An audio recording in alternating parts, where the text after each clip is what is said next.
Hello friends, कैसे हैं आप लोग।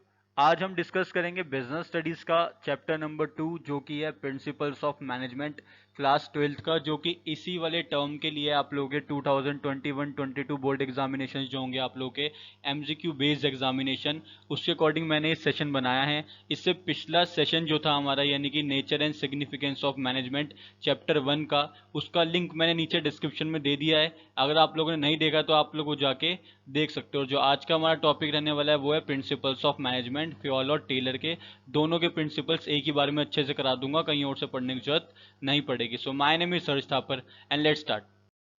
देखो, सबसे पहले होता है कि प्रिंसिपल्स ऑफ मैनेजमेंट होता क्या है। देखो, principles of management principles of science की तरह ही होते हैं। जैसे कि साइंस के प्रिंसिपल्स होते हैं जो कि साइंटिफिक एक्सपेरिमेंट्स में हमें हेल्प करते हैं, ऐसे ही मैनेजरियल एक्सपीरियंस और मैनेजरियल जो हम प्रैक्टिस करते हैं या जो भी हम मैनेजमेंट कर रहे हैं किसी भी बिजनेस का, उसमें हमें प्रिंसिपल्स ऑफ मैनेजमेंट काम आते हैं। लेकिन एक डिफरेंस है कि जो प्रिंसिपल्स ऑफ मैनेजमेंट है वो आप अप्लाई करना चाहो तो कर सकते हो और नहीं करना चाहो तो नहीं कर सकते, कोई ऐसा कंपल्जन नहीं है। क्योंकि जो प्रिंसिपल्स ऑफ मैनेजमेंट होते हैं ये जनरल गाइडलाइंस होती है। ठीक है, जनरल गाइडलाइंस होती है डिसीजन के लिए, जो कि आपकी हेल्प करेगी। लेकिन ऐसा कोई कंपल्जन नहीं है कि हर एक मैनेजर को प्रिंसिपल्स ऑफ मैनेजमेंट फॉलो करने ही पड़ेंगे। ये टोटली मैनेजर के ऊपर डिपेंड करता है। अगर वो टैकल कर सकता है, प्रॉब्लम को सॉल्व कर सकता है, तो वो नहीं भी यूज करेगा तो भी चल जाएगा। लेकिन अगर उसको दिक्कत आ रही कहीं पे, तो वो प्रिंसिपल्स ऑफ मैनेजमेंट को यूज कर सकता है। देखो, प्रिंसिपल्स ऑफ मैनेजमेंट को भी अलग अलग तरीके से यूज करते हैं। जैसे कि मैंने यहाँ पे एक एग्जांपल लिया है कि एक अगर एम्प्लॉय को आपको प्रमोट करना है तो दो मैनेजर अपनी अपनी तरीके से सोच रहे हैं। पहला मैनेजर कह रहा है कि जो सीनियर होगा एम्प्लॉय उसको हम प्रमोशन देंगे, और दूसरा कह रहा है जो सबसे अच्छा काम करता है उसको हम प्रमोशन देंगे। तो दो मैनेजर्स की अपनी अलग अलग सोच हो सकती है, ऐसे कोई दिक्कत वाली बात नहीं है। आप किसी भी तरीके से मैनेजमेंट कर सकते हो, लेकिन अगर आपको कहीं दिक्कत आ रही है तो प्रिंसिपल्स ऑफ मैनेजमेंट आपकी हेल्प कर सकते हैं। अब क्वेश्चन ये आता है कि इसका नेचर कैसा है, इसके कैरेक्टरिस्टिक्स कैसे हैं। तो पहला ये है कि आप किसी भी बिजनेस में इसको अप्लाई कर सकते हो। ऐसा कुछ नहीं है कि आपका बिजनेस छोटा है या बड़ा है तो आपको दिक्कत होगी। आप किसी भी बिजनेस में प्रिंसिपल्स ऑफ मैनेजमेंट को अप्लाई कर सकते हो। दूसरा आता है कि ये जनरल गाइडलाइंस है। ये जनरल गाइडलाइंस है, कंपल्जन गाइडलाइंस नहीं है जो कि आपको फॉलो करनी होगी। मैनेजर चाहे तो फॉलो कर सकता है और नहीं चाहे तो ना भी फॉलो कर सकता है। जो प्रिंसिपल्स ऑफ मैनेजमेंट होते हैं ये प्रैक्टिस और एक्सपेरिमेंट से बनते हैं। बहुत टाइम लगता है क्योंकि हम लोग ह्यूमंस के साथ डील करते हैं, तो एक्सपेरिमेंट्स बहुत ज़्यादा यहाँ पे कंडक्ट होते हैं। जैसे साइंस में एक्सपेरिमेंट्स होते हैं वैसे ही इधर भी एक्सपेरिमेंट्स होते हैं प्रिंसिपल्स ऑफ मैनेजमेंट को फाइंड आउट करने के लिए। फ्लेक्सिबल है। फ्लेक्सिबल का मतलब है कि आप कोई भी प्रिंसिपल ऑफ मैनेजमेंट को कहीं भी यूज कर सकते हो अपने अकॉर्डिंगली। तो ये फ्लेक्सिबल होते हैं। मेनली बिहेवियरेबल है। ये बिहेवियरेबल मतलब होता है कि हम लोग ह्यूमंस के साथ डील कर रहे हैं तो ये बिहेवियर के अकॉर्डिंग बनाए गए हैं generally. Cause and effect relationship भी है। इसमें बता रखा है कि अगर आप कोई ये वाला प्रिंसिपल लगाओगे तो आपको ये रिजल्ट मिलेगा, दूसरा प्रिंसिपल लगाओगे तो ये रिजल्ट मिलेगा। तो सारी चीजें यहाँ पे क्लियर है। कंटिजेंट है, ये सिचुएशन के अकॉर्डिंग होते हैं। सिचुएशन के अकॉर्डिंग आप लोग प्रिंसिपल ऑफ मैनेजमेंट का यूज कर सकते हो। मैं आपको दो दिखाता हूँ यहाँ पे, टेलर के भी प्रिंसिपल्स ऑफ मैनेजमेंट है और फ्योल के भी प्रिंसिपल्स ऑफ मैनेजमेंट है। एक बार आप दोनों के देखोगे दोनों प्रिंसिपल्स को, आपको ये सब चीजें क्लियर होने लगेंगी। जो भी बच्चे चैनल पे नए हैं वो वीडियो को लाइक कर सकते हैं और चैनल को सब्सक्राइब कर सकते हैं। ठीक है, मैं आपको दिखाता हूँ आगे। अब देखो, पहले एक चीज समझो कि इसके सिग्निफिकेंस क्या है प्रिंसिपल्स ऑफ मैनेजमेंट के, फिर मैं आपको बताता हूँ टेलर के साइंटिफिक प्रिंसिपल्स। सिग्निफिकेंस ये है कि जो ये प्रिंसिपल्स ऑफ मैनेजमेंट होते हैं ये मैनेजर्स की हेल्प करते हैं इनसाइट्स को रियलिटी में कन्वर्ट करने में, ड्रीम्स को रियलिटी में कन्वर्ट करने में ये हेल्प करते हैं principles of management. Optimum utilisation of resources कर लेते हो आप लोग। रिसोर्सेज का उतना यूज करते हो जितना आपको नीडेड है, ना ज्यादा ना कम। साइंटिफिक डिसीजंस होते हैं ये जो मैं आपको दिखाने वाला हूँ अभी, ये टेलर के ये साइंटिफिक मैनेजमेंट है। तो ये साइंटिफिक डिसीजंस के अंदर आते हैं प्रिंसिपल्स ऑफ मैनेजमेंट। एनवायरमेंट के अकॉर्डिंग चेंज हो सकते हैं और पूरी रिस्पॉन्सिबिलिटी आप लोगों की फुलफिल करते हैं ये। सोशल, ऑब्जेक्टिव, पर्सनल, सारी जो आपकी रिस्पॉन्सिबिलिटीज होती हैं सबको फुलफिल करते हैं। और मैनेजर की ट्रेनिंग हो जाती है, एजुकेशन हो जाती है, रिसर्च हो जाती है, सब कुछ हो जाता है। मतलब कॉम्प्रीहेंसिव चीज है एक मैनेजर के लिए। अगर कोई बंदा मैनेजर बनना चाह रहा है या मैनेजर बनेगा आगे तो उसको ये सब चीजें पढ़नी जरूरी है, बहुत हेल्प करती हैं आपकी ये। पहला आता है टेलर के साइंटिफिक प्रिंसिपल्स ऑफ मैनेजमेंट। तो टेलर ने क्या कहा है, scientific management means knowing exactly what you want to do and seeing they that they do it in the best and cheapest way. तो टेलर का ये कहना है कि आप जो भी काम करते हो आप बिल्कुल सही तरीके से करो, कम से कम पैसों में करो, बहुत ज्यादा शानदार तरीके से करो। तो ये टेलर की सोच है। टेलर के साइंटिफिक मैनेजमेंट भी यही कहते हैं। एक एक करके मैं आपको दिखाता हूँ। देखो, पहला जो प्रिंसिपल है टेलर के साइंटिफिक मैनेजमेंट का वो है, science is not a rule of thumb.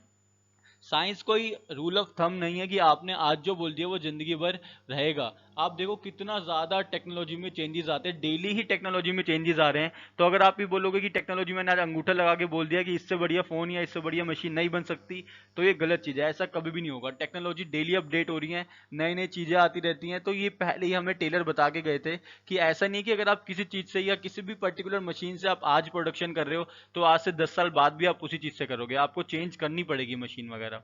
Harmony not Discord, सारे बंदे एक साथ मिलके काम करेंगे, डिस्कॉर्ड नहीं करेंगे, कोई किसी के बारे में गलत नहीं सोचेगा। तो दूसरा प्रिंसिपल ये कहता है कॉपरेशन नॉट इंडिविजुअलिज्म, सारे बंदे बिजनेस के बारे में सोचेंगे, अपनी नीड्स के बारे में नहीं सोचेंगे। एक बार जब आप बिजनेस के बारे में सोचते हो तो आपकी नीड्स ऑटोमेटिकली फुलफिल होने लगती है। नेक्स्ट प्रिंसिपल है फोर्थ, डेवलपमेंट ऑफ ईच और एवरी पर्सनल टू हिज और ग्रेटेस्ट एफिशिएंसी एंड प्रॉस्पेरिटी। इसका मतलब है हर एक एम्प्लॉय का, हर एक वर्कर का आपको इतना ज्यादा उसको डेवलप करना है, जितनी उसके अंदर एफिशिएंसी है ना उतना उसको डेवलप कर दो, ताकि जो आपके बिजनेस के गोल्स हैं वो जल्दी अचीव हो जाएं। Getting it? अब मैं आपको टेक्निक बताता हूँ कि टेलर ने क्या क्या आपको टेक्निक बताई है जो कि आपके एमसीक्यू के लिए बहुत ज्यादा इंपॉर्टेंट रहेंगे। सबसे पहली जो टेक्निक बताई है साइंटिफिक मैनेजमेंट की टेलर ने, वो है फंक्शनल फॉर्मेनशिप। देखो फंक्शनल फॉर्मेनशिप क्या होता है, ये फैक्ट्री लेवल पे काम करता है। एक फैक्ट्री का मैनेजर होता है और एक फैक्ट्री का वर्कमैन होता है, इनके बीच में कैसे कैसे चलेगा मैं आपको दिखाता हूँ। ये कहता है टेलर की जो ये वर्कमैन है ना, नीचे जो आपको यहाँ दिख रहा है वर्कमैन, इसको कम से कम 8 लोगों से इंस्ट्रक्शंस लेनी चाहिए, 8 इसके बॉस होने चाहिए, कम से कम कह रही है।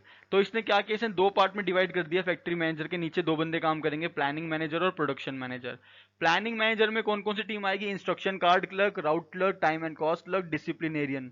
और प्रोडक्शन इंचार्ज में आएंगे speed boss, gang boss, repair boss और इंस्पेक्टर। देखो इनका काम क्या है, ये जो इंस्ट्रक्शन कार्ड क्लर्क है ये वर्कमैन के लिए इंस्ट्रक्शंस बनाता है कि भाई तुझे ये काम करना है, ऐसे ऐसे करना है। रूट क्लर्क उसकी हेल्प करता है, उसको रास्ता दिखाता है, भाई तुझे इस तरीके से प्रोडक्शन करनी है। टाइम एंड कॉस्ट क्लर्क क्या करता है, time and cost clerk measure करता है कि ये कितना टाइम ले रहा है चीजों को करने के लिए और कितनी ये कॉस्ट लगा रहा है और मिनिमम कॉस्ट क्या रहनी चाहिए। डिसिप्लिनेरियन देखता है कि वर्कमैन डिसिप्लिन को मेंटेन कर रहा है या नहीं कर रहा। Getting it? नेक्स्ट आता है प्रोडक्शन इंचार्ज। प्रोडक्शन इंचार्ज में भी 4 हैं। स्पीड बॉस चेक करता है कि स्पीड वगैरह सही है मशीन्स की और वर्कमैन की, दोनों की। गैंग बॉस चेक करता है कि कोई मशीन खराब वगैरह तो नहीं है, अगर कोई मशीन खराब वगैरह तो रिपेयर बॉस उसको ठीक कर देता है। और इंस्पेक्टर सारी चीजों को इंस्पेक्ट करता है डेली का। यानी कि एक वर्कमैन को 8 बंदों से सुननी पड़ेगी, 8 उसके बॉस होंगे, ऐसा टेलर ने कहा है। इसका रीजन टेलर ने यह बताया कि एक बॉस से सारे काम नहीं हो सकते, तो वर्कमैन को हर एक चीज में अलग अलग तरीके से कंट्रोल करना चाहिए। जैसे कि हमारे स्कूल में भी होता है, हर एक सब्जेक्ट के अलग अलग टीचर होते हैं, ऐसे वर्कमैन को हर एक चीज समझाने के लिए अलग अलग तरह के बॉस होने जरूरी हैं, ऐसा टेलर ने कहा है। ठीक है, पहली हो गई है फंक्शनल फॉर्मेनशिप। दूसरी टेक्निक क्या है मैं आपको दिखाता हूं। दूसरी टेक्निक कहती है कि standardisation and simplification of work.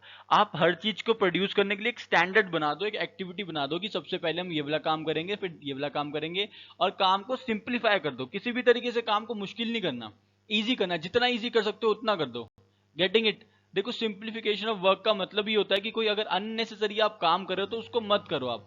ठीक है, अननेसेसरी कामों को मत करो, जो काम ढंग के हैं, जो काम सही है बिजनेस के लिए, जिससे आपकी प्रोडक्शन बढ़ सकती है, उन्हीं कामों को करो। नेक्स्ट आता है मेथड स्टडी। आप सारे मेथड्स ट्राई करके देखो और पता लगाओ कि आपके बिजनेस के लिए कौन सा मेथड सबसे अच्छा है, ये टेलर ने कहा था। फिर आती है मोशन स्टडी। आप सब तरह के मोशंस करके देखो कि हम जब मशीन से लेके जाएंगे सामान को तो कितना टाइम लगेगा, लेबर के थ्रू लेके जाएंगे तो कितना टाइम और कॉस्ट लगेगी। तो आप टाइम और कॉस्ट को देख के बेस्ट एक मोशन को एक्सेप्ट कर लो। नेक्स्ट वही टाइम स्टडी आ गई। आप हर एक चीज के लिए देखो कितना टाइम लग रहा है और एक स्टैंडर्ड टाइम आप डिसाइड कर लो कि इस प्रोडक्ट को प्रोड्यूस करने में इतना टाइम लगेगा ही लगेगा, उसको हम बोलते हैं टाइम स्टडी। नेक्स्ट आता है फटीग स्टडी, जो कि बच्चों को काफी डाउट रहता है। फटीग स्टडी का मतलब होता है कि हर एक एम्प्लॉय को या हर एक वर्कर को हम कितना रेस्ट देंगे, कितने घंटे हम लगातार काम कराएंगे, उसके बाद कितने घंटे का हम उसको रेस्ट देंगे, वो होती है फटीग स्टडी। हर एक बिजनेस की अलग अलग फटीग स्टडी होती है क्योंकि काम अलग अलग होते हैं। तो जितना ज्यादा अगर आप फिजिकल वर्क करा रहे हो तो आपको ज्यादा रेस्ट देना चाहिए, लंच टाइम ज्यादा देना चाहिए वर्कर्स को। अगर आप कम करा रहे हो तो आप कम भी लंच टाइम दे सकते हो, ऐसा टेलर ने कहा है। नेक्स्ट आता है differential piece wage system. Differential piece wage system का मतलब होता है कि हर एक पीस के अकॉर्डिंग, हर एक प्रोडक्ट के अकॉर्डिंग आप अपने वर्कर्स को पैसे दो। यानी कि किसी वर्कर ने 2 प्रोडक्ट बनाए तो उसको कम पैसे दो, किसी ने 3 बनाए उसको ज्यादा दो, जिसने 4 बनाए उसको और ज्यादा दो। तो आप प्रोडक्ट के अकॉर्डिंग पैसे दो हर एक अपने वर्कर को। Getting it? ये थी techniques of principles of management of Taylor. Next जो प्रिंसिपल्स आते हैं मैनेजमेंट के वो हैं फ्योल के 14 प्रिंसिपल्स। इसको याद करने की मैंने ट्रिक बनाई थी, उसका लिंक मैं आपको नीचे डिस्क्रिप्शन में दे दूंगा, आप लोग जाके देख सकते हो। देखो सबसे पहले आता है डिवीजन ऑफ वर्क। आप पहले सबसे पहला आपका काम होता है फ्योल के अकॉर्डिंग कि आप चीज़ों को डिवाइड करो। ठीक है, हर बंदा सारे काम नहीं कर सकता, तो पहले चीज़ों को डिवाइड कर लो कि ये काम होंगे और ये बंदे करेंगे। तो अथॉरिटी एंड रिस्पॉन्सिबिलिटी इसी के अंदर आती है कि पहले आप डिसाइड कर लो कौन कौन से काम है और फिर आप उसको बता दो कि ये आपका बॉस है और ये आप मतलब आपका एम्प्लॉई है या आपका सबॉर्डिनेट है। उसको बोलते हैं अथॉरिटी एंड रिस्पॉन्सिबिलिटी। फिर आता है डिसिप्लिन। बिजनेस में डिसिप्लिन का मेंटेन होना बहुत ज़रूरी है। नेक्स्ट आता है यूनिटी ऑफ कमांड। हर एक वर्कर का, हर एक एम्प्लॉय का सिर्फ एक ही बॉस होगा, ऐसा फ्योल ने कहा है। ठीक है। यूनिटी ऑफ डायरेक्शन, सारे बंदे एक ही डायरेक्शन में मूव करें, ये बहुत ज़रूरी चीज़ है। अलग अलग जगह पे ना सोचे, बिजनेस को बढ़ाने का सोचे बस। इन दोनों में डिफरेंस क्या है, यूनिटी ऑफ डायरेक्शन और यूनिटी ऑफ कमांड में? मैंने आपको दोनों की डेफिनेशन बता दी है। इनका एम क्या है यूनिटी ऑफ कमांड का, कि डबल सबऑर्डिनेशन ना हो, दो दो बॉस ना हो हर एक एम्प्लॉय के। और यूनिटी ऑफ डायरेक्शन का मतलब है ओवरलैपिंग ना हो काम की, कोई भी काम 2 या 3 बार ना हो जाए गलती से। इंप्लीकेशन की बात करें, अगर यूनिटी ऑफ कमांड फॉलो नहीं होगा तो एक इंडिविजुअल पे ज़्यादा फर्क पड़ेगा, लेकिन अगर यूनिटी ऑफ डायरेक्शन फॉलो नहीं होगा तो पूरी ऑर्गेनाइजेशन को सफर करना पड़ेगा इसकी वजह से। Getting it? Sixth principle at Fayol का वो है subordination of individual interest to general interest. हर एक इंडिविजुअल के इंटरेस्ट को आप बिजनेस इंटरेस्ट में कन्वर्ट कर दो। हर एक बंदे की अपनी नीड होती है, आप क्या करो उसकी नीड को बिजनेस के साथ जोड़ दो कि बिजनेस तुम्हें ये सैलरी प्रोवाइड करेगी, इससे तुम्हारी ये नीड फुलफिल हो जाएगी, तो बंदा ज्यादा काम करेगा। इसलिए नेक्स्ट प्रिंसिपल भी ये कहता है रेमनरेशन ऑफ एम्प्लॉइज। आप एम्प्लॉइज को सैलरी, बोनस, ये सब चीजें टाइम पे दो, इससे वो मोटिवेट रहते हैं, आपके बिजनेस के लिए ज्यादा काम करेंगे। नेक्स्ट आता है सेंट्रलाइजेशन एंड डिसेंट्रलाइजेशन। दो चीजें होती हैं, ये फ्योल ने बताया कि अगर आपकी ऑर्गेनाइजेशन में नए नए एम्प्लॉइज हैं तो आप चीज़ों को सेंट्रलाइज करके चलो। सेंट्रलाइज करके चलने का मतलब है कि सारे डिसीजंस मैनेजर लेगा। और अगर आपके एम्प्लॉइज पुराने हो चुके हैं, आपको जानते हैं अच्छे से, उनको काम भी आता है, तो आप डिसेंट्रलाइजेशन यूज कर सकते हो, यानी कि आप सारी की सारी पावर्स अपने एम्प्लॉइज को दे सकते हो, वो लोग खुद डिसीजन ले लेंगे। Getting it? नेक्स्ट आता है स्केलर चेन। स्केलर चेन का मतलब होता है, यहाँ पे आप राइट हैंड साइड पे ये फिगर देखोगे तो यहाँ पे आपको A B C D E F A L M N O P दिख रहा होगा। अगर एफ को बात करनी है ए से तो पहले एफ, ई से बात करेगा, फिर डी से, फिर सी से, फिर बी से, फिर वो ए पे जा पाएगा। तो एक स्केलर चेन होना जरूरी है, हायरार्की होनी जरूरी है। एफ सीधा टॉप मैनेजमेंट के पास नहीं जा सकता, उसको पहले छोटे लेवल्स ऑफ मैनेजर से बात करनी पड़ेगी। फिर आता है ऑर्डर। ऑर्डर मतलब होता है हर एक चीज अपने जगह पे होनी चाहिए, सिस्टमेटिकली होनी चाहिए, बहुत जरूरी है ऐसा फ्योल ने कहा। इक्विटी का मतलब होता है कि आप अपने बिजनेस के अंदर हर एक इंडिविजुअल को इक्वल इंपॉर्टेंस दोगे, आप ऐसे डिस्क्रिमिनेशन, भेदभाव नहीं करोगे। नेक्स्ट आता है स्टेबिलिटी ऑफ पर्सनल। जो भी आपके एम्प्लॉइज हैं वो छोड़ के ना जाएं आपको किसी भी तरीके से।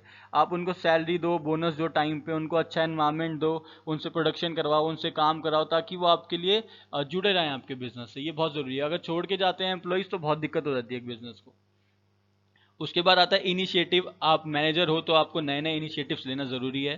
फिर आता है स्पिरिट दी कॉप। सबकी जो ये सोल होती है एम्प्लॉयज की, वो बिजनेस को ग्रो करने के लिए होनी चाहिए। Getting it? ये 14 प्रिंसिपल्स हैं फ्योल के, और मैंने इसको याद करने की जो ट्रिक बनाई है उसका लिंक डिस्क्रिप्शन में मैंने आपको दे दिया, आप लोग जाके देख सकते हो। नेक्स्ट आता है दोनों में डिफरेंस क्या है। तो टेलर के साइंटिफिक प्रिंसिपल्स यहाँ पे हैं और फ्योल के भी यहाँ पे हैं, आपको दिख रहे होंगे, ये टेलर के इधर और फ्योल के इस वाले में हैं। दोनों में क्या डिफरेंस है? पर्सपेक्टिव की बात करूं तो जो फ्योल ने प्रिंसिपल्स बनाए हैं टॉप लेवल के लिए है, और जो एफ डब्ल्यू टेलर ने बनाया है ये फैक्ट्री के लिए है। यूनिटी ऑफ कमांड की बात करें तो हेनरी फ्योल कह रहा है स्टॉन्च प्रोपोनेंट, मतलब बहुत जरूरी है, एक बंदे का सिर्फ एक ही बॉस होना चाहिए, यूनिटी ऑफ कमांड। लेकिन एफ डब्ल्यू टेलर ऐसा नहीं कहता, इसने तो बल्कि हर एक वर्कर के 8 बॉस बनाए हैं, जो कि मैंने आपको फंक्शनल फॉर्मेनशिप में दिखाया था अभी पीछे। एप्लीकेबिलिटी की बात करो तो फ्योल के प्रिंसिपल्स हर जगह एप्लीकेबल है, लेकिन टेलर के जो हैं वो सिर्फ फैक्ट्री लेवल के लिए ही एप्लीकेबल हैं। फॉर्मेशन की बात करें, फ्योल ने अपने पर्सनल एक्सपीरियंस से बनाए हैं ये प्रिंसिपल्स, और जो टेलर ने बनाया है वो एक्सपेरिमेंटेशन से बनाया है। फोकस की बात करें, फ्योल एडमिनिस्ट्रेशन को अच्छा करना चाहता है, मैनेजमेंट को अच्छा करना चाहता है, टेलर चाहता है कि प्रोडक्टिविटी बढ़ जाए। फ्योल की बात करें, फ्योल एक प्रैक्टिशनर है और जो टेलर है वो साइंटिस्ट है। एक्सप्रेशन की बात करें, जो फ्योल के प्रिंसिपल्स है वो जनरल थ्योरी है, आप यूज करना चाहो करो वरना मत करो, और इसके साइंटिफिक मैनेजमेंट है, काफी काम के होते हैं फैक्ट्री लेवल पे ये। Getting it? तो ये डिफरेंस था दोनों में।